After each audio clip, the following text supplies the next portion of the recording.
নবীর ক্ষুধার্ত দেখে আবু বকর সহ্য হয় না, আবু বকর ক্ষুধার্ত, আবু বকর পিপাসার্ত, রাসূলও ক্ষুধার্ত। এমন অবস্থায় আবু বকর রাদিয়াল্লাহু তাআলা আনহু গুহা থেকে বাইর হইলেন।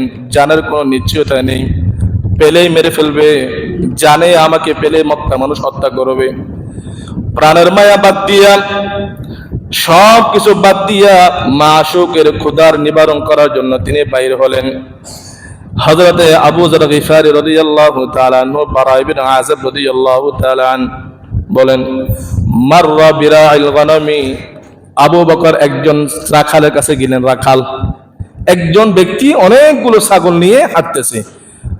আবু বকর বললেন, ভাই আফি গনামিকে লবানুন, তোমার এতগুলো যে ছাগল, এর মধ্যে কোনো দুধ আছে কি? দুধ? ক্বালা নাম, আছে।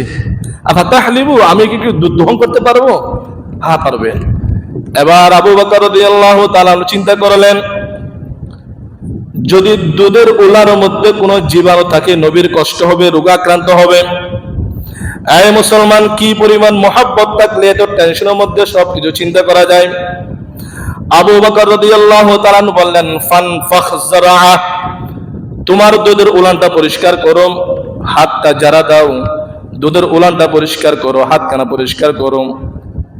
ওয়া মা'i ইদাওয়াতুন ইয়াশরাবুহা নবী সাল্লাল্লাহু আলাইহি ওয়াসাল্লাম।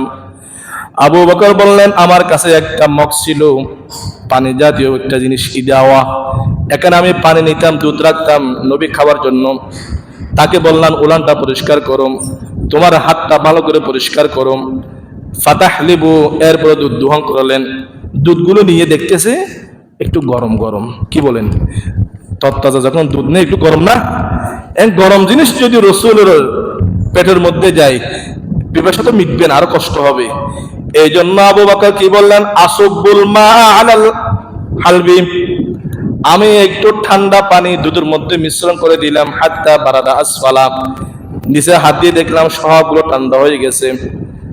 তাহলে আপনারা বলবেন, হুজুর দুধে তাহলে পানি মিশ্র করে জায়েজ নাকি? হ্যাঁ, যারা দুধ বিক্রি করেন খাবারদার, দুধে কোনো সময় পানি মিশাবেন না। এটা নবীর প্রতি মহব্বত, যে গরম দুধ খেলে নবী কষ্ট পাবে, এই জন্য ঠান্ডা করছে। নবী আকরাম সাল্লাল্লাহু আলাইহি ওয়াসাল্লাম গুহার মধ্যে ঘুমাইতেছেন। আবু বকর দুধ নিয়ে আসলেন। দুধ নিয়ে আসার পরে দেখতেছেন নবী ঘুমাইতেছে। আবু বকর রাদিয়াল্লাহু তাআলা বলেন, কারিতু আন নুকিজা, নবীর ঘুম ভাঙাটা আমার পছন্দ হয় নাই, এই জন্য আমি দাঁড়িয়ে দিলাম, দীর্ঘক্ষণ দাঁড়িয়ে আছি। নিজেও ক্ষুধার্ত, নিজেও পিপাসার্ত। খুব ভালো করে শুনবেন। আবু বকর রাদিয়াল্লাহু তাআলা বলতেছেন, ফাস্তাইকাযান নবিয়্যু, নবী যখন ঘুম থেকে উঠলেন, ওয়াকাফতুহুল লাবানা, আমি দুধখানা রাসূলকে দিলাম। দুধের বাটিটা কাকে দিলাম? রাসূলের হাতে দিলাম, হাত মোবারক দিলাম। রাসূল ফাশারিবান নবী সাল্লাল্লাহু আলাইহি ওয়াসাল্লাম। এই আজিজ নগরের মুসলমান, অন্তর দিয়ে শুনবেন। নবী মুহাম্মদুর রাসূলুল্লাহ দুধের বাটিটা নিয়ে দুধ পান করতেছে, একখানা সব দুধ খেয়ে ফেললো। আবু বকর বললেন, হাত্তা ইরতাওয়াইতু, রাসূল যখন দুধখানা খেলো, মনে হলো আমার শরীরের সব পিপাসার্থ দূর হয়ে গেছে। সন্তান খেলে বাবার ক্ষুধা এমনি মিটে যায়। কি বলেন? সন্তান যদি ক্ষুধা মিটে, বাবার ক্ষুধা এমনি মিটে যায় না খেলেও, কারণ বাবার অন্তরে সন্তানের প্রতি মহব্বত। আবু বকরের অন্তরে রাসূলের এত পরিমাণ মহব্বত ছিল যে রাসূল পিপাসা মিটাইছে, আমার পিপাসা নিবারণ হয়ে গেছে। সুবহানাল্লাহি ওয়া বিহামদিহি।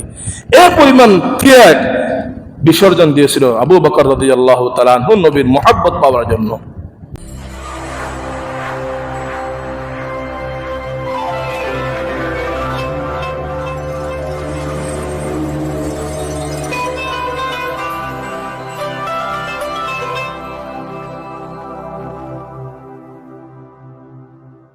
প্রতিটা মুসলিমের অন্তরে নবীজির মহব্বত, ভালোবাসা, এটা ফরজ। প্রত্যেক নবী, প্রত্যেক উম্মতের অন্তরে নবীর প্রতি 100% মহব্বত, ভালোবাসা থাকতে হবে, না হলে সে পূর্ণাঙ্গ মুমিন হতে পারবে না।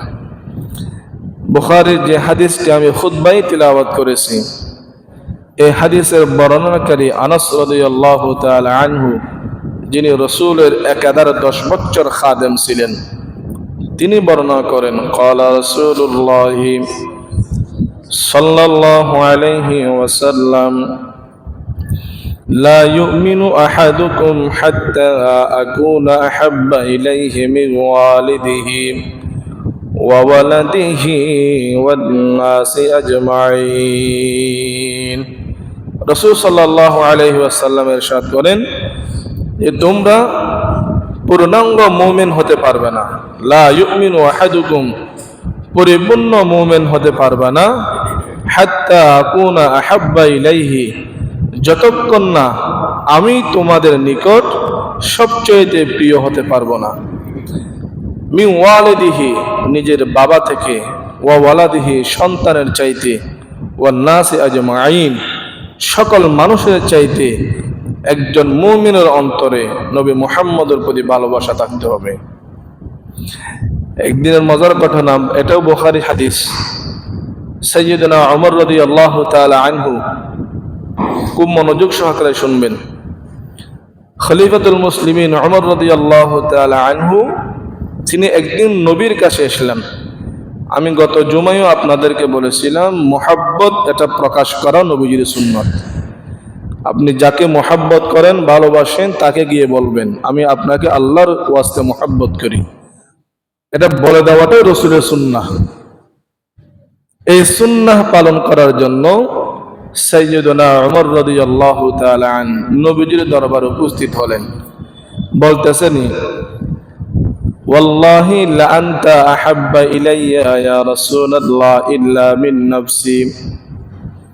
নবী গো, পৃথিবীর সবচাইতে আপনি আমার কাছে প্রিয় বস্তু। লা আনতা আহাব্বা ইলাইয়া মিন কুল্লি শাই, পৃথিবীর সবচাইতে আমি আপনাকে বেশি মুহাব্বত করি, ভালোবাসি। তবে ইল্লা মিন নাফসি, আমার চাইতে আমি আপনাকে বেশি ভালোবাসি না।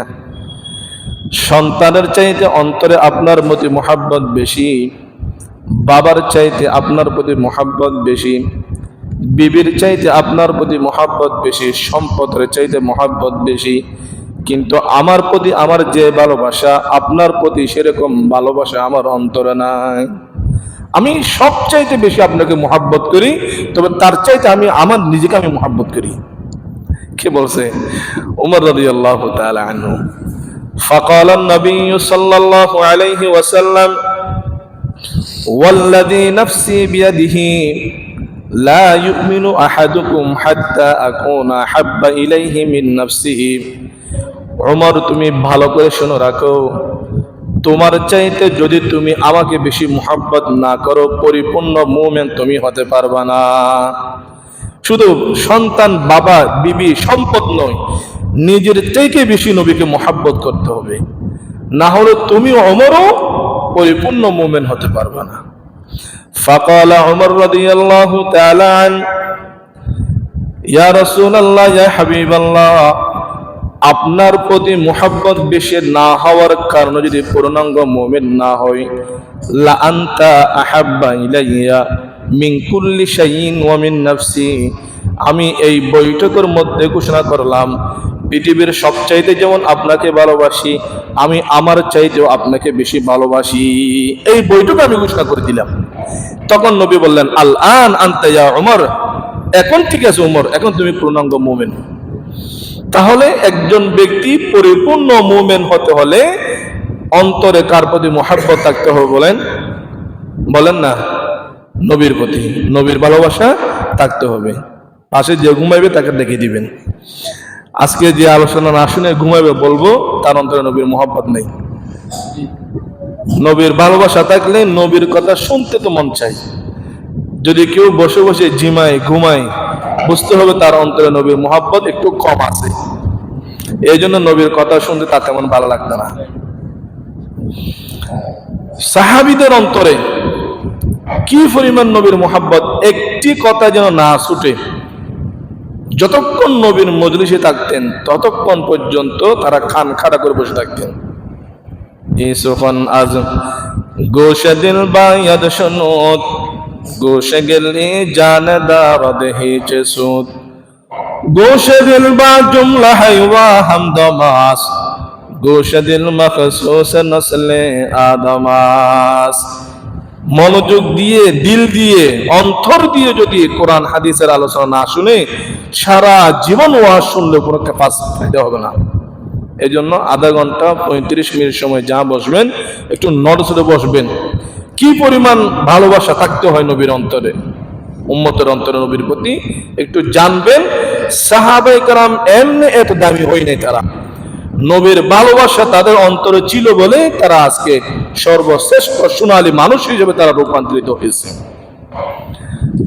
সম্মানিত হাজিরিন, সাহাবীদের মধ্যে সবচেয়ে বড় সাহাবী, রাসূলের পরে সবচেয়ে দামি ব্যক্তি আল্লাহর কাছে যিনি, নাম তার আবু বকর রাদিয়াল্লাহু তাআলা আনহু। আবু বকর রাদিয়াল্লাহু তাআলা আনহুর অন্তরে নবীর প্রতি প্রেম ভালোবাসা কেমন ছিল? হযরত আব্দুল্লাহ ইবনে উসমান রাদিয়াল্লাহু তাআলা আনহু, জৈনক সাহাবী, তিনি এই হাদিস বর্ণনা করতেছেন। রাসূল সাল্লাল্লাহু আলাইহি ওয়াসাল্লাম আবু বকরের মহব্বতের ব্যাপারে নিজে বলতেছেন, মা দাউতু আহাদান ইলাল ইসলামি, হে আমার জাতি ভাইরা, উম্মতরা, ভালো করে শুনে রাখো, আমি যে কোনো সময় কোনো ব্যক্তিকে ইসলামের দাওয়াত দিলাম, ইল্লা কানা ফীহি তারাদ্দুতুন আও কাবওয়াতুন আও তাবাউন, যখন আমি কোনো ব্যক্তিকে দাওয়াত দিই সে চিন্তিত হয়ে যায়, তারাদ্দুদুন, অন্তরের মধ্যে সন্দেহ তৈরি হয়, চিন্তা করে মুহাম্মদের ধর্ম গ্রহণ করব কিনা, নাকি বাপদাদার ধর্মের উপর অটল থাকবো, চিন্তা করে। যে কোনো ব্যক্তিকে আমি ইসলামের দাওয়াত দিলাম তাৎক্ষণিক তারা ধর্ম গ্রহণ করে নেই কোনো ব্যক্তি, ইল্লা আবু বকর রাদিয়াল্লাহু তাআলা আন, নবী দু জাহান মুহাম্মদুর রাসূলুল্লাহ সাল্লাল্লাহু আলাইহি ওয়াসাল্লাম বলেন, কোন ব্যক্তি নির্দ্বিধায় ইসলাম ধর্ম গ্রহণ করে নাই একমাত্র আবু বকর রাদিয়াল্লাহু তাআলা আন। হিনা দাউতুহু ইলাল ইসলামি কুবিলা ওয়ালা তারাদ্দাতা ফীহি, যখনই আমি আবু বকরের সামনে ইসলামের দাওয়াত গ্রহণ করলাম, ঈমানের দাওয়াত যখন দিলাম, নির্দ্বিধায় কোনো চিন্তা করা ছাড়া আবু বকর রাদিয়াল্লাহু তাআলা আনহু বললেন, লা ইলাহা ইল্লাল্লাহু মুহাম্মাদুর রাসূলুল্লাহ, সাথে সাথে ইসলাম ধর্ম গ্রহণ করলেন। কি পরিমাণ একজন ব্যক্তির প্রতি মহব্বত থাকলে তার কথা গ্রহণ করা যায়। পুরানো ঐতিহ্য, পুরানো সংস্কৃতি, পুরান ধর্ম, বাপদাদার আদর্শ সবকিছু বিসর্জন দিয়া একজন এতিম ব্যক্তির কথার উপর আস্থা নেই ধর্ম রূপান্তরিত হওয়া সহজ কোনো ব্যাপার নয়। এটা কেমনে সম্ভব হলো? সুহবাতুন নবী সাল্লাল্লাহু আলাইহি ওয়াসাল্লাম। কেবল নবীর সাথে প্রথম দেখা নয় আবু বকরের, সে বাল্যকালের বন্ধু। হস্তি বাহিনীর 2 বছর পরে, তথা রসুলের সম্ভবত 2 বছর বয়সে ছোট আবু বকর রাদিয়াল্লাহু তাআলা আনহু। হস্তি বাহিনীর 50 দিন পরে রসুলের জন্ম, হস্তি বাহিনীর 2 বছর 6 মাস পরে আবু বকর রাদিয়াল্লাহু তাআলা আনহুর জন্ম। তাহলে 2.5 বছর ছোট বয়সে, 2.5 বছর ছোট, কিন্তু ঘনিষ্ঠ বন্ধু ছিলেন, একসাথে তাদের ওঠা বসা চলাফেরা ছিল। এই ভালো বন্ধুর সাথে ওঠা বসার কারণে, ভালো ব্যক্তির সাথে ওঠা বসা হওয়ার কারণে ইসলামের সর্বপ্রথম মুসলমান হলেন আবু বকর রাদিয়াল্লাহু তাআলা আনহু।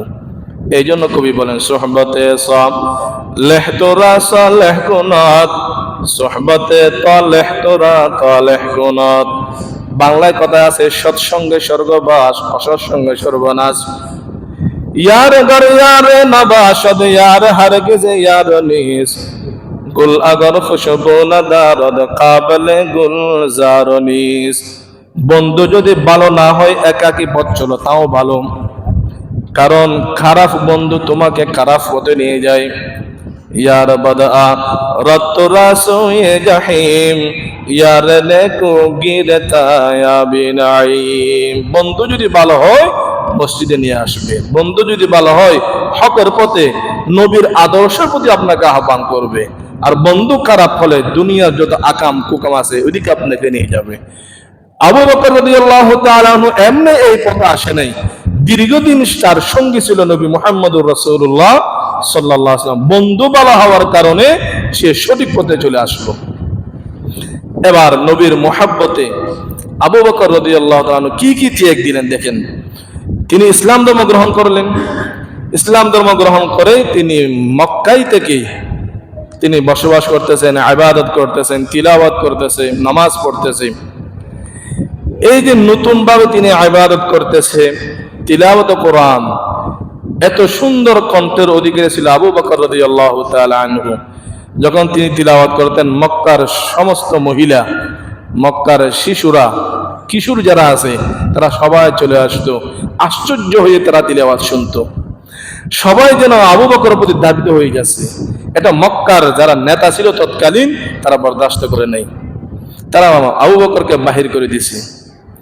ফাখরাজা আবু বকর রাদিয়াল্লাহু তাআলা মিনাল হাবশা, তিনি হাবশার দিকে রওনা দিলেন। যাইতে যাইতে কুরবুল মাগাদ নামে একটি জায়গার নাম কুরবুল মাগাদ, কুরবুল গামাত নামে একটি জায়গায় গেলেন। এই জায়গায় যাওয়ার পরে ওখানকার একজন বড় ব্যক্তি ইবনু দাগিনা, তার সাথে সাক্ষাৎ। তিনি বললেন, আইনা ইয়া আবা বকর, দেশ ছেড়ে তুমি কোথায় যাচ্ছ? ক্বালা আখরাজানি কওমি, আমার জাতি ভাই মক্কার বাসিন্দা আমাকে ঘর থেকে বাহির করে দিয়েছে, আমি আর এই মক্কায় থাকবো না। আসিহু ফিল আরদি ওয়া আবুদু রাব্বা, যেখানে মন চায় সেদিকে চলে যাব, দু চোখ দিকে যাই, আল্লাহর ইবাদত করব, মক্কায় আর থাকবো না। এবার ইবনু দাগিনা বলেন, ইন্না মিসলাকা ইয়া আবা বকর লা ইয়াখরুজু ওয়া লা ইখরাজু, আবু বকর তোমার মতো একজন ব্যক্তি দেশ ত্যাগ করতে পারে না, ওয়ালা ইখরাজু, তোমার মতো একজন গুণী ব্যক্তিকে কোন জাতি তার দেশ থেকে বাহির করে দিতে পারে না। তোমার অন্তরে জাতির প্রতি যে মায়া, এই ব্যথা নিয়ে তুমি দেশ থেকে কিভাবে চলে যাবা? আবার তোমার মতো একজন ভালো মানুষকে জাতি ভাই কিভাবে বাহির করে দেয়, এটা তো আমার বুঝে আসতেছে না। ইন্নাকা তাকসিবুল মাদুমা, আবু বকর তুমি তো উলঙ্গ ব্যক্তিদেরকে কাপড় পরাও। ওয়াতাসিলুর রাহিমা, তুমি আত্মীয়তার সম্পর্ক তুমি মজবুত করো। তাহমিলুল কাল্লা, অভাবীদের তুমি দায়িত্বভার বহন করো। তুকরি উজ্জাইফা, অতিথিদেরকে তুমি ভালোভাবে আপ্যায়ন করো। ওয়া তুইনু আলা নওয়াইবিল হক্কি, যে কোনো সময় হক প্রতিষ্ঠার ক্ষেত্রে তোমার অবদান সবচেয়ে বেশি। এমন এক মহামানব দেশ থেকে বাহির হতে পারে না। আসো, আমি তোমার দায়িত্ব নিলাম, মক্কার কোনো ব্যক্তি তোমার উপর আঘাত করতে পারবে না। আসো, মক্কা ত্যাগ করতে পারবে না তুমি। আসলেন, ইবনু দাগিনার সাথে নিয়ে আবু বকরকে আবার কুরাইশে চলে আসলেন। এসে মক্কার নেতাদের সাথে সাক্ষাৎ করলেন। কি সমস্যা? কুহাফার ছেলে আবু বকরকে কি জন্য তোমরা কষ্ট দিতেছ? তারা কি বলল, এই তো নতুন ধর্ম পালন করতেছে, নামাজ পড়তেছে, এগুলো দেখে দেখে তো আমাদের ছেলে মেয়েরাও ধর্মান্তরিত হয়ে যাচ্ছে। যদি আবু বকর শর্ত সাপেক্ষে যদি থাকতে চায়, থাকতে পারবে। কি শর্ত? ইউসাল্লি ফি দারিহি, তার ঘরের মধ্যে একাকী নামাজ পড়তে পারবে। ওয়াল ইয়াকরা ফি দারিহি, তিলাওয়াত করতে মন চাইলে মসজিদে পারবে না, মসজিদ বানাইতে পারবে না, এলাকার হাইটে হাইটে তিলাওয়াত করতে পারবে না, ঘরে বসে পড়তে হবে। যা ইবাদত করবে বাড়িতে বসে বসে করবে। ওয়ালা তুজিনা, আমাদেরকে যেন কষ্ট না দেয়। কষ্ট কি? আবার কষ্ট হলে সে যদি তিলাওয়াত করে, তার তিলাওয়াত শুনে আমাদের বিবি সন্তানরা মুসলমান হয়ে গেলে তো আমাদের কষ্ট। ওয়ালা তাস্তালিম, সে সম্মুখে প্রকাশ্যে ধর্ম প্রচার করতে পারবে না। এই শর্ত যদি মানতে পারে সে মক্কায় থাকবে, না হলে চলে যাবে। এবার আবু বকর রাদিয়াল্লাহু তাআলা আনহুকে ইবনু দাগিনা বললেন, কি পারবা? আবু বকর রাদিয়াল্লাহু তাআলা মেনে নিলেন। ঠিক আছে, আমি বাড়িতে ইবাদত করব। দীর্ঘদিন তিনি বাড়ির মধ্যে ইবাদত করলেন। আর কত মন চায় বাড়িতে। তিনি কি করলেন? ফাবতানা মসজিদান বিদারিহি, ঘরের আঙ্গিনায় ছোট্ট একটি মসজিদ পঞ্জাগানা তিনি তৈরি করলেন, ঘরের সাথে লাগিয়ে, ঘরের আঙ্গিনায়। সেখানে তিনি নামাজ পড়তেছেন, তিলাওয়াত করতেছেন। এখন ঘর থেকে যখন বাহির হলো, আবার সেই পুনরা স্বভাব। মক্কার মহিলারা, পুরুষ, কিশোর সবাই তিলাওয়াত শুনতেছে। সবাই যখন আবার আবু বকরের মুখী হয়ে গেল, এখন মক্কার কাফেররা গিয়ে ইবনুদ দগিনাকে ধরল, তোমার নিরাপত্তার কারণে আমরা আবু বকরকে দেখলাম, কিন্তু আবু বকর শর্ত চুক্তি ভঙ্গ করেছে, হিয়া থাকতে পারবে না। যদি তুমি সিদ্ধান্ত নাও, তুমি দায়িত্ব নাও, তাহলে ঠিক আছে, না হলে আমরা কিন্তু আবু বকরকে মেরে ফেলবো। ফাজা ইবনুদ দাগিনা ইলা আবি বকর, ইবনুদ দাগিনা আবু বকরের কাছে আসলেন, এসে বলতেছে, আবু বকর কিরকম চুক্তি ছিল আর তুমি করতেছো কি? আবু বকর রাদিয়াল্লাহু তাআলা আনহু বলেন, ভাই ইবনুদ দাগিনা, অনেকদিন ঘরের মধ্যে ইবাদত করলাম আর করতে মন চাই না, এলাকাও তো যাই নাই, বাহিরে যাই নাই, ঘরের আঙ্গিনায় বসে ইবাদত করতেছি। ইবনুদ দাগিনা বলেন, যদি তুমি আগের শর্তে ফিরে আসো ভালো, না হলে তোমার সাথে আমার কোনো চুক্তি নাই। এবার আবু বকর রাদিয়াল্লাহু তাআলা আনহু কি বলেন, ইয়া ইবনুদ দাগিনা রাদ্দু ইলাইকাল জারা, তোমার চুক্তি তোমার কাছে ফেরত দিলাম। আনা আরজু বিজারিল্লাহ, আমি আল্লাহর চুক্তিতে সন্তুষ্ট হয়ে গেলাম। সুবহানাল্লাহ, তোমার চুক্তি আমার দরকার নেই, আর যা হওয়া হোক, যা কষ্ট সম্মুখীন হতে হোক, কিন্তু যে ধর্ম, যে আদর্শ আমি অন্তরে লালন করেছি, এটা আর ত্যাগ করতে পারবো না। এরপরে আবু বকর রাদিয়াল্লাহু তাআলার উপর যত ধরনের নির্যাতন হতে পারে সব নির্যাতন তিনি সহ্য করলেন। আবু বকর রাদিয়াল্লাহু তাআলা আনহু নবীজির মুহাব্বতে এতটা মাথোয়ারা পাগল ছিলেন, সবাই যখন হিজরত করতেছে, কেউ হাবশার দিকে, কেউ মদিনার দিকে, তখন আবু বকর রাদিয়াল্লাহু তাআলা আনহু হিজরতের উদ্দেশ্য করতে গিয়ে বাইরে হলেন। রাসূল সাল্লাল্লাহু আলাইহি ওয়াসাল্লাম থামিয়ে দিলেন, না, এখনো হিজরত করার অনুমতি আসে নাই, থাকো তুমি, তোমাকে প্রয়োজন আছে আমার। আম্মা জান আয়েশা সিদ্দিকা রাদিয়াল্লাহু তাআলা আনহা বলেন, এমনি তো রাসূল প্রতিদিন আমাদের বাড়িতে আসা যাওয়া করতেন, দিনের 2 টাইম, বুকরাতা ওয়া আশিয়া, সকাল সন্ধ্যা। একদিন হঠাৎ অস্বাভাবিক সময়ে দিনের দুপুরে আমাদের বাড়িতে আগমন করলেন। আসার পরে বলতেছে, ইয়া আবু বকর উখরুজ আন্নী মা ইনদাকা, বাড়ির মধ্যে যারা আছে সবাইকে বাহির করে দাও, গোপন সংবাদ আছে, সবাইকে বাহির করে দাও। ফাকাল আবু বকর ইন্নাহুমা ইবনাতা ইয়া রাসূলুল্লাহ, ঘরের মধ্যে কোনো সদস্য নাই, 2 জন মেয়ে আছে, আমার কন্যা, একজন নাম আয়েশা আর একজন নাম আসমা, এই 2 জন মেয়ে ছাড়া আমার আর কেউ নেই, বলতে পারবেন। ফাকাল রাসূলুল্লাহ সাল্লাল্লাহু আলাইহি ওয়াসাল্লাম আযযানা বিল খুরুজি ওয়াল হিজরা, আল্লাহর পক্ষ থেকে আদেশ হলো হিজরত করার মদিনার দিকে, চলো হিজরত করতে হবে, আমি হিজরত করব, তুমিও হিজরত করো। এবার আবু বকর রাদিয়াল্লাহু তাআলা আনহু বলেন, আস-সুহবাহ ইয়া রাসূলুল্লাহ, আমি একা সফর করতে চাই না, আমি আপনার সঙ্গে হিজরত করতে চাই, আপনি অনুমতি দিলেই। এবার রাসূল বললেন, আস-সুহবাতু ইয়া আবু বকর, হ্যাঁ হ্যাঁ আবু বকর, তুমি আমি একসঙ্গে হিজরত করব, তুমি আমার সাথে হিজরত করবা, এইটুকু বলছে।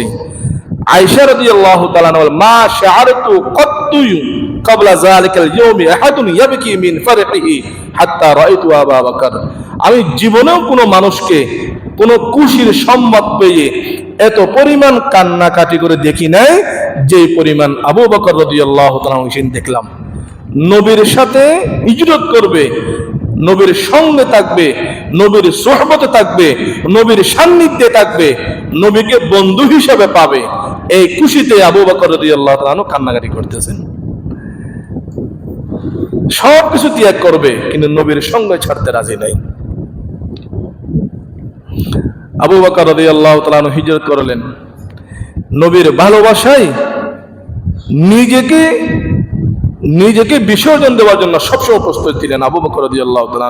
আপনারা জানেন, তিনি যখন হেরা পর্বতে পৌঁছলেন, হেরা গুহায় যখন প্রবেশ করবেন, এই হাদিসের বর্ণনাকারী আয়েশা সিদ্দিকা রাদিয়াল্লাহু তাআলা আনহা, তিনি বলেন, রাসূল যখন হেরা পর্বতে, হেরা গুহায় প্রবেশ করবেন, এমন অবস্থায় আবু বকর রাদিয়াল্লাহু তাআলা বলেন, ওয়াল্লাহি ইন্নাকা লা তাদখুলুহু, আল্লাহর নামে শপথ করে বলতেছি, আপনি দাখিল হয়েন না, আপনি প্রবেশ করবেন না, হাত্তা আদখুলা, আগে আমি প্রবেশ করব, কারণ জানি না গর্তের মধ্যে কি আছে, বিষাক্ত কোনো কিছু থাকলে আসহাবানি দুনাকা, সেটা আমাকে আক্রমণ করুক, আপনার গায়ে যেন কোনো ব্যথা না লাগে, আপনার শরীরে যেন কোনো ব্যথা না লাগে, আমি আগে প্রবেশ করি। আবু বকর রাদিয়াল্লাহু তাআলা ঢুকে সব কিছু পরিষ্কার করলেন। দেখতে পেলেন যে গর্তের চতুর্পাশে সুকুবা, কিছু ছোট ছোট ছিদ্র দেখা যায়, অনেকগুলো ছিদ্র। ফাশাক্কা ইজারাহু, তিনি তার পরনের লুঙ্গি খুলে কাপড় ছিঁড়ে সব ছিদ্রগুলো বন্ধ করে দিলেন, সাদ্দা বন্ধ করে দিলেন সবগুলো, ইল্লা ইসনান, দুইটা ছিদ্র রয়ে গেছে, কাপড় নাই। এবার আবু বকর রাদিয়াল্লাহু তাআলা আনহু আলখালাহুমা বিরিজলাইনি, সুন্দর করে বৈশা দুইটা ছিদ্রের মধ্যে পাটা লাগাই দিলেন। বললেন, ইয়া রাসূলুল্লাহ, ইয়া হাবিবাল্লাহ, উদখুল, আপনি প্রবেশ করেন। আবু বকর রাদিয়াল্লাহু তাআলা আনহু যখন নবীকে ডাকলেন, নবীর সাথে সাথে প্রবেশ করলেন। ওয়ানামা ফি হুজুরিহি, নবীর মাথা মুবারকটা আবু বকরের রান মুবারক রাখলেন, রানের উপর রাইকা নবী ঘুমায় পড়লেন। অনেকক্ষণ পর দেখতেছেন আবু বকর রাদিয়াল্লাহু তাআলা পায়ের মধ্যে কি জানি আঘাত করতেছে, ফালাদাগাহু, আঘাত করতেছে, প্রচুর আঘাত করতেছে। বিষাক্ত সাপের আঘাতে আবু বকর রাদিয়াল্লাহু তাআলা দেহটা হলুদ হয়ে গেছে, কিন্তু লা উতাহাররাক, আবু বকর একবারের জন্য তিনি নড়াচড়া করেন নাই। মাখাফাতান ইউকিজান নবী সাল্লাল্লাহু আলাইহি ওয়াসাল্লাম, যদি নড়াচড়া করে নবীর ঘুম ভেঙে যাবে, নবী তো ক্লান্ত, বিশ্রাম নিচ্ছে, একবারে তিনি নড়াচড়া করেন নাই। কিন্তু শরীর তো নড়াচড়া করতে না, শরীর কন্ট্রোল করতেছে, চোখের পানি তারা কন্ট্রোল করতে পারে নাই। বিষাক্ত যখন সারা শরীর হলুদ হয়ে গেছে, যন্ত্রণা আর সহ্য করতে না পারে, চোখ বেয়ে পানি পড়তেছে। হাত্তা সাকাদাত দুমুহু আলা ওয়াজহি রাসূলিল্লাহ সাল্লাল্লাহু আলাইহি ওয়াসাল্লাম,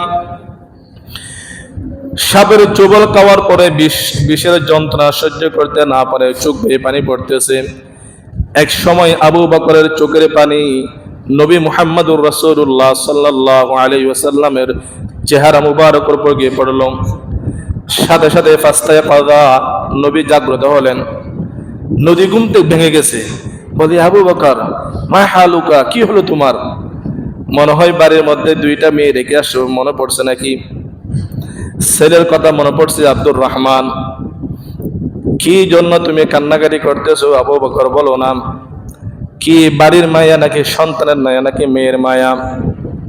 আরে মুসলমান, আমার দেশে কিছু আশিক রাসূল আছে যারা বলে রাসূল গায়েব জানে, অদৃশ্যের সব খবর জানে, সামনের খবর পর্যন্ত রাসূল জানে নাই, গায়েবের খবর কিভাবে জানবে? রাসূল গায়েব জানে? গায়েব জানে কে? আল্লাহ। আবু বকর বললেন, আবু বকর মা হালুকা, কি হলো তোমার? কেন কান্নাকাটি করতেছো? মেয়েদের কথা মনে পড়ছে, আয়েশার কথা নাকি আসমার কথা? قال আবু বকর লা লা ইয়া রাসূলুল্লাহ, লুদিগাত লিজিলাইয়া, ইয়া রাসূলুল্লাহ, মেয়ের মায়ায় কান্নাকাটি করি না, সন্তানের মায়ায় কান্নাকাটি করি না।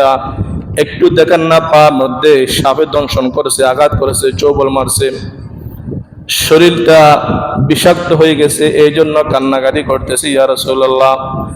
আল্লাহ রাসূল বললেন, মাস্তায়া কাযাতনি, আমাকে ডাকো নাই কেন? হযরত আবু বকর রাদিয়াল্লাহু তাআলা বলেন, উহিব্বুকা হুব্বান শাদীদান ইয়া রাসূলুল্লাহ, আমি আপনাকে অনেক বেশি মুহাব্বত করে, অনেক বেশি ভালোবাসি। আপনি অনেক দিন পর্যন্ত ক্লান্ত, বিশ্রাম নিচ্ছেন, ভালোবাসার দাবি হলো মাশূককে জাগ্রত না করা, ডাকি না, এই জন্য। এবার রাসূল সাল্লাল্লাহু আলাইহি ওয়াসাল্লাম ফাতাফালা রাসূলুল্লাহি, তুতু মুবারক দিয়ে পাখানা ডলে দিলেন, হাত্তা ইয়াজিদা মা যাহাবাহু, যে ব্যথা পেলেন নবীজি, সেই ব্যথা মুহূর্তের মধ্যে চলে গেছে। সুবহানাল্লাহি ওয়া বিহামদিহি। নবীর পায়ে কষ্ট লাগবে, আবু বকর বরদাস্ত করে নাই। একদিন ছিল, দুই দিন ছিল, যা খাবার আছে সব খাবার শেষ হয়ে গেছে। এবার নবীজি ক্ষুধার্ত, পিপাসার্ত নবীজি, নবীর ক্ষুধার্ত দেখে আবু বকর সহ্য হয় না। আবু বকরও ক্ষুধার্ত, আবু বকরও পিপাসার্ত, রাসূলও ক্ষুধার্ত। এমন অবস্থায় আবু বকর রাদিয়াল্লাহু তাআলা গুহা থেকে বাইর হইলেন। জানের কোনো নিশ্চয়তা নেই, পেলেই মেরে ফেলবে, জানে আমাকে পেলে মক্কা মানুষ হত্যা করবে। প্রাণের মায়া বাদ দিয়া, সব কিছু বাদ দিয়া মাশূকের ক্ষুধার নিবারণ করার জন্য তিনি বাইর হলেন। হযরতে আবু যর গিফারী রাদিয়াল্লাহু তাআলা আনহু, বারা ইবনে আযিব রাদিয়াল্লাহু তাআলা বলেন, মাররা বিরাইল গনামি, আবু বকর একজন রাখালের কাছে গেলেন। রাখাল একজন ব্যক্তি অনেকগুলো ছাগল নিয়ে হাঁটতেছে। আবু বকর বললেন, ভাই আফি গনামিকে লবানুন, তোমার এতগুলো যে ছাগল, এর মধ্যে কোনো দুধ আছে কি? দুধ? ক্বালা নাম, আছে। আফাতাহলিবু, আমি কি দুধ দহন করতে পারবো? হ্যাঁ পারবেন। এবার আবু বকর রাদিয়াল্লাহু তাআলা চিন্তা করলেন, যদি দুধের উলার মধ্যে কোনো জীবাণু থাকে, নবীর কষ্ট হবে, রোগাক্রান্ত হবে। এই মুসলমান, কি পরিমাণ মহব্বত থাকলে এত টেনশনের মধ্যে সবকিছু চিন্তা করা যায়। আবু বকর রাদিয়াল্লাহু তাআলা বললেন, ফানফাখজারা, তোমার দুধের উলানটা পরিষ্কার করো, হাতটা জারা দাও, দুধের উলানটা পরিষ্কার করো, হাতখানা পরিষ্কার করো। ওয়া মা'i ইদাওয়াতুন ইয়াশরাবুহা নবী সাল্লাল্লাহু আলাইহি ওয়াসাল্লাম। আবু বকর বললেন, আমার কাছে একটা মগ ছিল, পানি জাতীয় একটা জিনিস, ইদাওয়া। এখানে আমি পানি নিতাম, দুধ রাখতাম নবী খাওয়ার জন্য। তাকে বললাম, উলানটা পরিষ্কার করো, তোমার হাতটা ভালো করে পরিষ্কার করো। ফাতাহলিবু, এরপরে দুধ দোহন করলেন। দুধগুলো নিয়ে দেখতেছে একটু গরম গরম। কি বলেন? তত্তাজা যখন দুধ নেই, একটু গরম না? এক গরম জিনিস যদি রাসূলের পেটের মধ্যে যায়, পিপাসা তো মিটবে না, আরো কষ্ট হবে। এই জন্য আবু বকর কি বললেন, আসুবুল মা আলাল হালবি, আমি একটু ঠান্ডা পানি দুধের মধ্যে মিশ্রণ করে দিলাম। হাত্তা বারাদা আসফালা, নিচে হাত দিয়ে দেখলাম সবগুলো ঠান্ডা হয়ে গেছে। তাহলে আপনারা বলবেন, হুজুর দুধে তাহলে পানি মিশ্র করে জায়েজ নাকি? হ্যাঁ, যারা দুধ বিক্রি করেন খবরদার, দুধে কোনো সময় পানি মিশাবেন না। এটা নবীর প্রতি মহব্বত, যে গরম দুধ খেলে নবী কষ্ট পাবে, এই জন্য ঠান্ডা করছে। নবী আকরাম সাল্লাল্লাহু আলাইহি ওয়াসাল্লাম গুহার মধ্যে ঘুমাইতেছেন।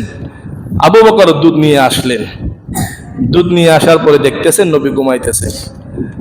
আবু বকর রাদিয়াল্লাহু তাআলা আনহু বলেন, কারিহতু আন নুকিজা, নবীর ঘুম ভাঙাটা আমার পছন্দ হয় নাই, এই জন্য আমি দাঁড়িয়ে দিলাম। দীর্ঘক্ষণ দাঁড়িয়ে আছি, নিজেও ক্ষুধার্ত, নিজেও পিপাসার্ত। খুব ভালো করে শুনবেন। আবু বকর রাদিয়াল্লাহু তাআলা আনহু বলতেছেন, ফাস্তাইকাযান নবিয়্যু, নবী যখন ঘুম থেকে উঠলেন, ওয়াকাফতুহুল লাবানা, আমি দুধখানা রাসূলকে দিলাম। দুধের বাটিটা কাকে দিলাম? রাসূলের হাতে দিলাম, হাত মোবারক দিলাম। রাসূল ফাশারিবান নবী সাল্লাল্লাহু আলাইহি ওয়াসাল্লাম। এই আজিজ নগরের মুসলমান, অন্তর দিয়ে শুনবেন। নবী মুহাম্মদুর রাসূলুল্লাহ দুধের বাটিটা নিয়ে দুধ পান করতেছে, একটানা সব দুধ খেয়ে ফেলল। আবু বকর বললেন, হাত্তা ইরতাওয়াইতু, রাসূল যখন দুধখানা খেলো, মনে হলো আমার শরীরের সব পিপাসা দূর হয়ে গেছে। সন্তান খেলে বাবার ক্ষুধা এমনি মিটে যায়। কি বলেন? সন্তান যদি ক্ষুধা মিটে, বাবার ক্ষুধা এমনি মিটে যায় না খেলেও, কারণ বাবার অন্তরে সন্তানের প্রতি মহব্বত। আবু বকরের অন্তরে রাসূলের এত পরিমাণ মহব্বত ছিল যে রাসূল পিপাসা মিটাইছে, আর আমার পিপাসা নিবারণ হয়ে গেছে। সুবহানাল্লাহি ওয়া বিহামদিহি। এই পরিমাণ ত্যাগ বিসর্জন দিয়েছিল আবু বকর রাদিয়াল্লাহু তাআলা আনহু নবীর মহব্বত পাওয়ার জন্য। নবীজির মহব্বতে দেশ ত্যাগ করলেন, সন্তান ত্যাগ করলেন, সম্পদ সবকিছু বিসর্জন দিলেন, কিন্তু নবীর সঙ্গ, নবীর সান্নিধ্য ছাড়তে আবু বকর রাদিয়াল্লাহু তাআলা এক মুহূর্তে রাজি ছিলেন না।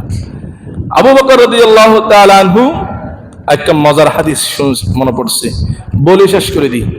কত মিনিট দেরি হবে? আর 5 মিনিট সময় আছে, আপনাদের দেওয়া 5 মিনিট সময় আছে। একটু দেরি হলে মনে কষ্ট নিয়ে না আপনাদের, আপনারা অনেক ব্যস্ত মানুষ, হয়তো ব্যবসা থাকতে পারে। এই হাদিসটা বলে শেষ করে দিচ্ছি। হযরতে বারা ইবনে আযিব রাদিয়াল্লাহু তাআলা আনহু, তিনি বলেন, একবার নবী আকরাম সাল্লাল্লাহু আলাইহি ওয়াসাল্লাম সাহাবায়ে কেরামদেরকে সাথে নিয়ে বসলেন। খুব ভালো করে শুনবেন, আমি যখন আপনাদেরকে সাথে নিয়ে এখানে বসছি, একইভাবে নবী আকরাম সাল্লাল্লাহু আলাইহি ওয়াসাল্লাম সাহাবায়ে কেরামদের নিয়ে বসে আলোচনা করতেছে। আমি তো মাঝে মধ্যে আপনাদেরকে বলতে বললে আপনারা বলেন না, কিন্তু রাসূল যখন বলেছিল সাহাবায়ে কেরাম কথা বলতে সাথে সাথে আলোচনা হলো, দুই দিক একসাথে হবে। এখানে তো আলোচনা হচ্ছে না, কারণ মনে হয় ওয়াজে হচ্ছে। আমি বলি, আপনারা শুনে থাকেন। জালাসান নবী সাল্লাল্লাহু আলাইহি ওয়াসাল্লাম বিআসহাবি, একবার মসজিদের নববীর মধ্যে নবী বসলেন, সঙ্গে সাহাবাই ছিলেন 5 জন সাহাবী, খুলাফায়ে রাশিদিন 4 জন, আবু বকর, ওমর, উসমান, আলী। আর একজন সাহাবী ছিলেন জলিল কদর সাহাবী, অনেক বড় সাহাবী। সে লোকারণ্য থাকতেন না, পাহাড়ের মধ্যে চলে যেতেন, নাম তার আবু যর গিফারি। আবু যর গিফারি রাদিয়াল্লাহু 5 জন সাহাবী ছিলেন। খুব ভালো করে শুনবেন, এটা মজার হাদিস। এবার রাসূল সাল্লাল্লাহু আলাইহি সাল্লাম বললেন, আচ্ছা আজকে আমরা আলোচনা করব কার কাছে কোন জিনিস বেশি পছন্দ, এই বিষয়ে কে কোন জিনিস বেশি পছন্দ করো, এই বিষয়ে আজকে কি হবে, আলোচনা হবে। কানা মুক্তাদিয়ান বিআবি বকর, সর্বপ্রথম ডান দিক দিকে ছিল সিদ্দিক আকবর রাদিয়াল্লাহু তাআলা আন। আবু বকর রাদিয়াল্লাহু তাআলা আনহু যখন ডান পাশে ছিল, বললেন, ইয়া আবা বকর মা তুহিব্বুহু মিনাদ দুনিয়া, হে আমার বন্ধু আবু বকর, বলো তো দেখি দুনিয়ার কোন জিনিস তুমি পছন্দ করো, ভালোবাসো।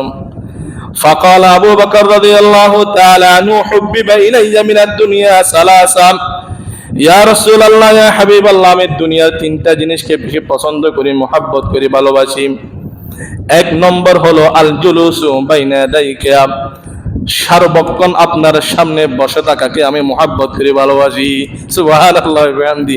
2 নম্বর ওয়ান নজরু ইলা ওয়াজহিকা, আমি সবচেয়ে মহব্বত করি সারাদিন যেন আপনার চেহারা দেখতে পাই।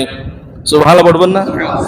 3 নম্বর ওয়া আনফাকু মালি আলাইকা, আমার যত সম্পদ আছে সব সম্পদ আপনার কথা অনুযায়ী যেন আমি খরচ করতে পারি। 3টা এমন জিনিস বললেন যে 3টার মূল হলো একটাই, তিনি হলেন মুহাম্মাদুর রাসূলুল্লাহ সাল্লাল্লাহু আলাইহি ওয়াসাল্লাম। বাদ কি দিয়েছেন? বলে আলু ভর্তা, আলু ভাজি, আলু সবজি,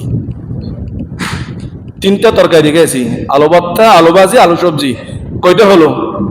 নাম 3টা, কিন্তু জিনিস ইয়া রাসূলুল্লাহ 3টা জিনিস মহব্বত করি। আপনার সামনে বসে আলোচনা শোনা, আপনার চেহারা দেখা, আপনার জন্য সব সম্পদ খরচ করাকে মহব্বত করি। মূলত বসাও নয়, দেখাও নয়, কিচ্ছু নয়। আবু বকরের অন্তরে একটাই মহব্বত ছাড়া ছিল, মুহাম্মাদুর রাসূলুল্লাহ সাল্লাল্লাহু আলাইহি ওয়াসাল্লাম। এটাই ছিল নবীর আবু বকর অন্তরে সবচেয়ে প্রিয় জিনিস। এরপর আল্লাহ রাসূল বললেন, ওয়া আনতা ইয়া ওমর, ওমর তুমি কোন জিনিস পছন্দ করে বলো। ফাকাল ওমর রাদিয়াল্লাহু তাআলা আনহু উহিব্বু সালাসা, ওমর রাদিয়াল্লাহু তাআলা বলেন, আমিও 3টা জিনিসকে বেশি পছন্দ করি ইয়া রাসূলুল্লাহ।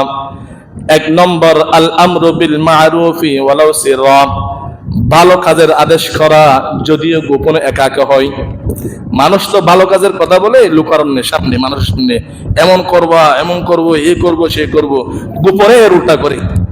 কারা করে আবার নাম বলতেছি না। ওমর রাদিয়াল্লাহু তাআলা আনহু বলেন, আল আমরু বিল মা'রুফি ওয়ালাউ সিররা, প্রকাশ্যে যেমন মানুষকে ভালো কথা বলবো, গোপনেও ভালো কথা বলবো, এটা আমার সবচেয়ে ভালো পছন্দ করি। 2 নম্বর ওয়ান নাহয়ু আনিল মুনকার ওয়ালাউ জাহারা, প্রকাশ্যে মানুষকে অনৈতিক কোনো কাজ দেখলে বাধা প্রদান করব। 3 নম্বর ওয়া কাউলুল হক্কি ওয়ালাউ কানা মুররা, সত্য কথা, হক কথা খারাপ লাগলে ওপেনলি বলে দেব, এটা আমি বেশি পছন্দ করি। এবার রাসূল সাল্লাল্লাহু আলাইহি ওয়াসাল্লাম বলেন, ওয়া আনতা ইয়া উসমান, হে আমার বড় জামাতা উসমান, তুমি কি জিনিস পছন্দ করো বলো। আজকে বিষয় হলো কি, কে কোন জিনিস পছন্দ করো। উসমান রাদিয়াল্লাহু তাআলা আনহু বললেন, উহিব্বু সালাসান ইয়া রাসূলুল্লাহ, ইয়া রাসূলুল্লাহ আমিও 3টা জিনিস পছন্দ করি। খুব ভালো করে শুনবেন, দামি 3টা কথা বলতেছে উসমান রাদিয়াল্লাহু তাআলা আন। 1 নম্বর ইতআমুত তাআম, মানুষকে খানা খাওয়ানো। বলেন 1 নম্বর কি? মানুষকে। 2 নম্বর ইফশাউস সালাম, ছোট বড়, পরিচিত অপরিচিত সবাইকে আগে সালাম দেওয়া। 3 নম্বর উসাল্লি বিল্লাইলি ওয়ান নাস নিয়াম, ইয়া রাসূলুল্লাহ 3 নম্বর সবচেয়ে যে জিনিসটা আমি পছন্দ করি সেটা হলো রাতের নামাজ, তাহাজ্জুদের নামাজ। আমি একাকী নির্জনে ইবাদত করব যখন সবাই ঘুমায় থাকে। এই 3টা আমল দামি ইবাদত, দামি ইবাদত। মানুষকে খানা খাওয়ানো, যে কোনো মানুষ কোনো। আবার রাসূল সাল্লাল্লাহু আলাইহি ওয়াসাল্লাম বলেন, লা ইয়াকুলু তুআমাকা ইল্লা তাকিয়ুন, খবরদার হে মুসলমান, পাপিষ্ঠ ব্যক্তিকে খানা খাওয়াইলে তোমার খানাকে এসে যা গুনাহ করে এই গুনার ভাগ কিন্তু তোমার কাঁধে পড়বে। এই জন্য লা ইয়াকুলু তুআমাকা ইল্লা তাকিয়ুন, দিনদার আল্লাহওয়ালা মুত্তাকি ব্যক্তি ছাড়া কোনো ব্যক্তিকে খানা খাওয়াবেন না।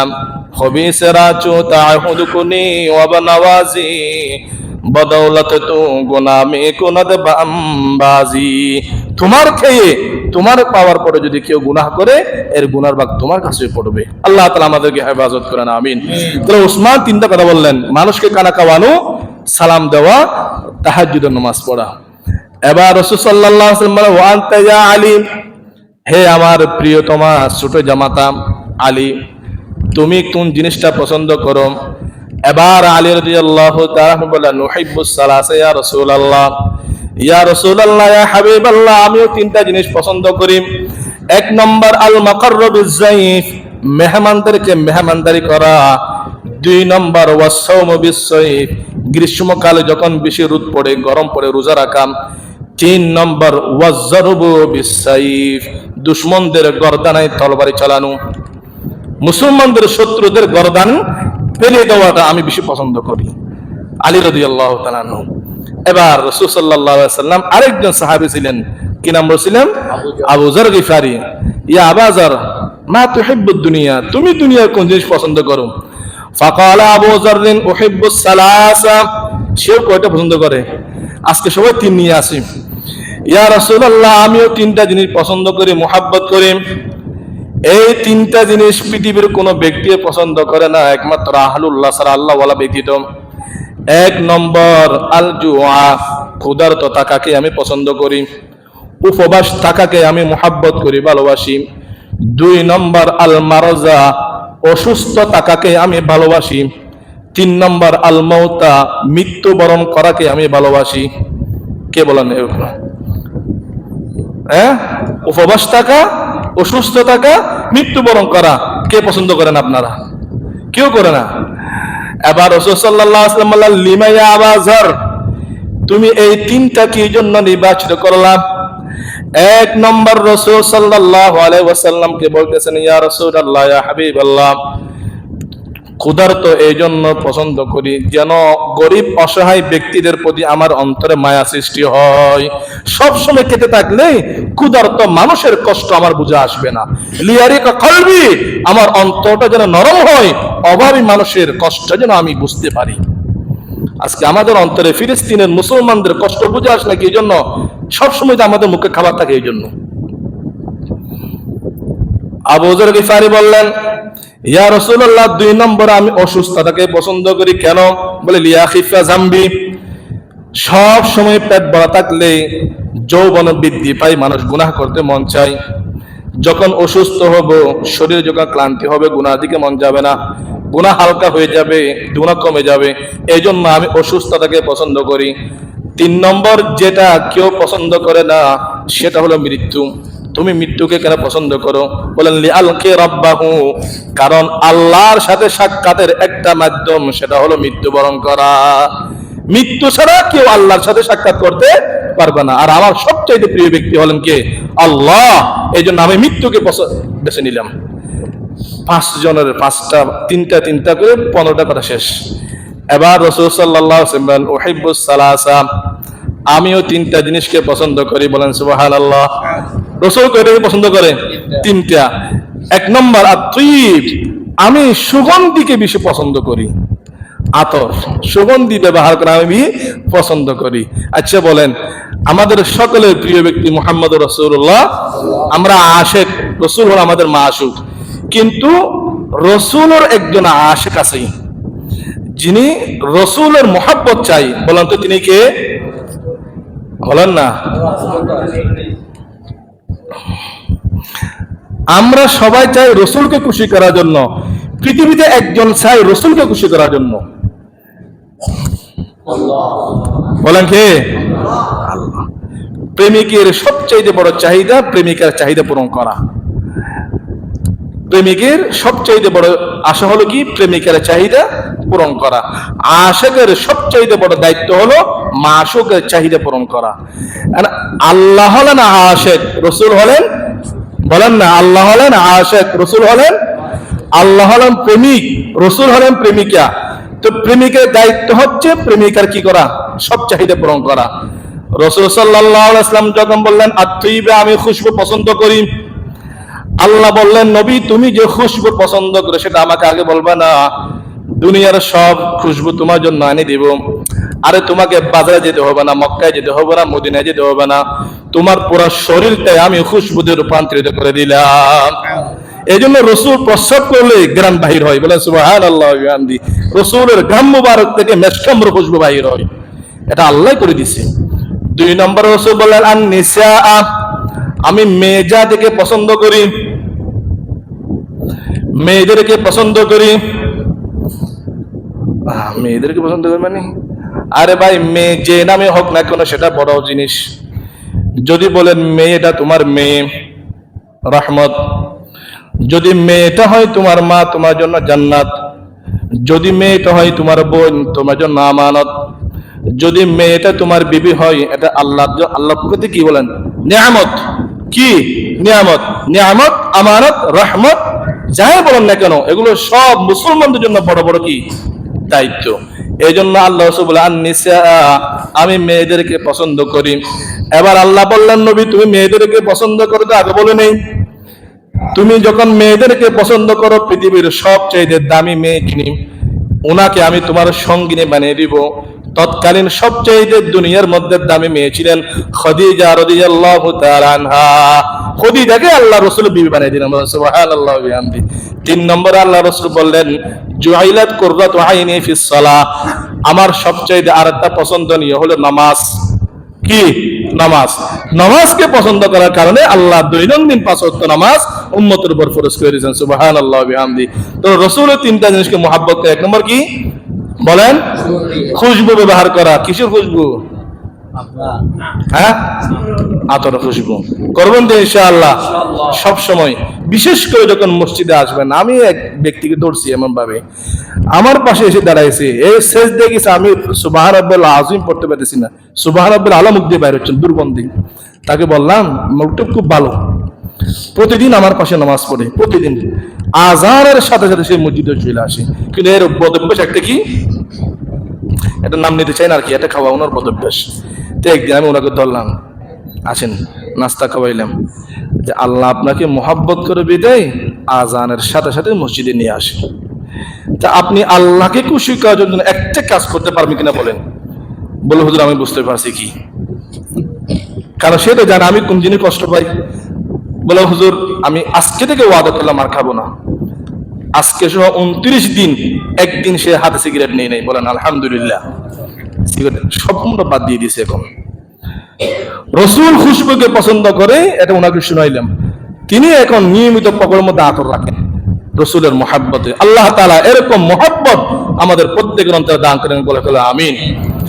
মজলিস এখন শেষ হয় নাই, উঠিয়েন না। জিবরিল চলে আসলেন। জিবরিল আলাইহিস সালাম বলেন ইয়া রাসূলুল্লাহ আমিও 3টা জিনিসকে পছন্দ করি। বলেন কয়টা জিনিস? 3টা। 1 নম্বর তাবলীগুর রিসালা, সত্যের প্রসার করা। 2 নম্বর আদাউল আমানা, মানুষের সংশয় সঠিক সময়ে ফিরে দেওয়া। 3 নম্বর হুব্বুল মাসাকিন, গরিব অসহায়দেরকে বন্ধু বানাতে আমি বেশি মহব্বত করি। মজলিস শেষ, জিবরিল চলে গেলেন, ওনারাও উঠবে। এমত অবস্থায় জিবরিল আলাইহিস সালাতু ওয়াস সালাম আবার চলে আসলেন। ফাকালা ইয়া রাসূলুল্লাহ ইন্নাল্লাহা ইয়ারকুমুস সালামা, ইয়া রাসূলুল্লাহ ইয়া হাবিবাল্লাহ আপনারা যে 6 জন এখানে বসা, আল্লাহর পক্ষ থেকে আপনাদের জন্য বিশেষ সালাম। সুবহানাল্লাহ, বিশেষ সালাম আপনাদের জন্য। আল্লাহ বলছে নবী 3টা জিনিস পছন্দ করে, খুলাফায়ে রাশিদিন 3টা পছন্দ করে, তুমিও 3 জিনিস পছন্দ করো। তুমি গিয়ে আমার নবীকে বলো আমি আল্লাহও 3টা জিনিস পছন্দ করি। সুবহানাল্লাহ বিহামদি। বলে আল্লাহ কয়টা জিনিস পছন্দ করে? 3টা। বলবো আল্লাহ কয়টা জিনিস পছন্দ করে? 3টা। 1 নম্বর জাসাদান আলাল বালাই সাবিরাত, ওই সমস্ত ব্যক্তিদেরকে আল্লাহ পছন্দ করে যারা মুসিবতের সময় ধৈর্য ধারণ করে। যারা মুসিবতের সময় ধৈর্য ধারণ করে আল্লাহ তাদেরকে বেশি মহব্বত করে পছন্দ করে। 2 নম্বর ওয়াকালমান খাশিয়াত, যারা প্রকাশ্যে গোপনে সর্বদা আল্লাহকে ভয় করে। কলবান খাশিআ, যে অন্তর আল্লাহর ভয় বেশি এমন ব্যক্তিকে আল্লাহ মুহাব্বত করে। 3 নম্বর যে জিনিসটা আল্লাহ বেশি মুহাব্বত করে, আমি প্রতিবার জুমার বয়ানের শুরুতে আপনাদেরকে করাই, ওয়ালিসানান যাকিরা, ওই জবানকে আল্লাহ বেশি পছন্দ করে যে জবান থেকে নিয়মিত বাহির হয় লা ইলাহা ইল্লাল্লাহু মুহাম্মাদুর রাসূলুল্লাহ। আল্লাহ 3টা জিনিস পছন্দ করে, তার মধ্যে একটা কি সবর, আর একটা কি তাকওয়া, আর একটা হলো জিকির। নবীও 3টা জিনিস পছন্দ করে, খুশবু ব্যবহার করা, মেয়েদেরকে সম্মান করা, 3 নম্বর নামাজ পড়া। এই 6টা কাজ আপনারা করার জন্য রাজি আছেন তো ইনশাআল্লাহ? হাত তুলেন, ওয়াদা করেন আল্লাহর কাছে আজকে থেকে মৃত্যু পর্যন্ত নামাজ ছাড়বো না। সবার রাজি আছেন তো ইনশাআল্লাহ? এমন কোন কাজ করব না যে কাজকে অপছন্দ করে আল্লাহ এবং তার রাসূল। আল্লাহ তাআলা আমাকেও আপনাদেরকে আমল করার তৌফিক দান করেন, আমিন।